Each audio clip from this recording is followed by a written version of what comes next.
തൃശൂർ കുന്നംകുളം ചൊവ്വന്നൂരിൽ കൊല്ലപ്പെട്ടത് തമിഴ്നാട് സ്വദേശി ശിവ എന്ന നിഗമനത്തിൽ പോലീസ്. തൃശൂരിൽ താമസിക്കുന്ന മകൻ ശിവയുടെ ചിത്രം തിരിച്ചറിഞ്ഞിട്ടുണ്ട്. DNA പരിശോധന നടത്തി ഇക്കാര്യം ഉറപ്പിക്കാനാണ് പോലീസിന്റെ നീക്കം. സംഭവത്തിൽ കിടങ്ങൂർ സ്വദേശി സണ്ണിയെ പോലീസ് അറസ്റ്റ് ചെയ്തിരുന്നു. സ്വവർഗരതിക്ക് വഴങ്ങാത്തതിനായിരുന്നു ഈ തമിഴ്നാട് സ്വദേശി അതിക്രൂരമായി കൊലപ്പെടുത്തി പിന്നീട് വാടക ക്വാർട്ടേഴ്സിൽ കത്തിച്ച് ഇയാൾ രക്ഷപ്പെട്ടു പോയത്.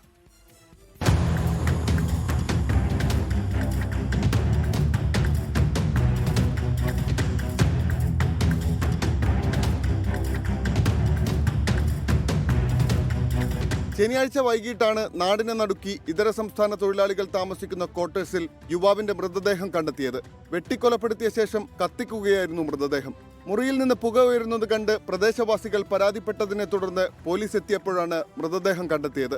മണിക്കൂറുകൾക്കുള്ളിൽ തന്നെ പ്രതി സണ്ണിയെ പോലീസ് പിടികൂടിയിരുന്നു. പക്ഷേ കൊല്ലപ്പെട്ട യുവാവിനെ തിരിച്ചറിഞ്ഞിരുന്നില്ല. പിന്നീട് പോലീസ് നടത്തിയ അന്വേഷണത്തിലാണ് കൊല്ലപ്പെട്ടത് തമിഴ്നാട് സ്വദേശിയായ ശിവയാണെന്ന് കണ്ടെത്തിയത്. ബിവറേജസിൽ മദ്യം വാങ്ങാൻ എത്തിയപ്പോഴാണ് സണ്ണി ശിവയെ പരിചയപ്പെട്ടത്. പിന്നീട് ക്വാർട്ടേഴ്സിൽ പോയി മദ്യപിക്കാമെന്ന് പറഞ്ഞാണ് സണ്ണി ശിവയെ വീട്ടിലെത്തിക്കുന്നത്. വീട്ടിലെത്തി ശിവ ഓംലെറ്റ് ഉണ്ടാക്കുന്നതിനിടെ സണ്ണി ശിവയെ സ്വവർഗരതിക്ക് നിർബന്ധിച്ചു. എതിർത്തപ്പോൾ കത്തിയെടുത്തു കുത്തി. വേദന കൊണ്ട് പുളഞ്ഞ ശിവ ബഹളം വെച്ചു. ഇതോടെ സണ്ണി ഫ്രൈയിങ് പാൻ ഉപയോഗിച്ച് ജീവൻ പോകും വരെ തലക്കടിക്കുകയായിരുന്നു.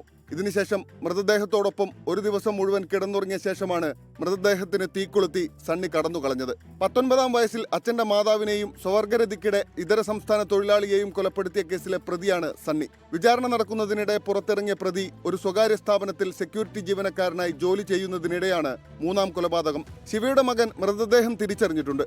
DNA പരിശോധന നടത്തി കൂടുതൽ വ്യക്തത വരുത്താനാണ് പോലീസിന്റെ ശ്രമം. 24 തൃശൂർ. ലോകത്തെവിടെയായാലും ഏത് സമയത്തും 24 വാർത്തകളും ഓഗ്മെന്റഡ് റിയാലിറ്റി പാക്കേജുകളും എക്സ്പ്ലെയിനറുകളും വിശദമായി കാണാൻ ഞങ്ങളുടെ യൂട്യൂബ് ചാനൽ നിങ്ങൾക്ക് സബ്സ്ക്രൈബ് ചെയ്യാം.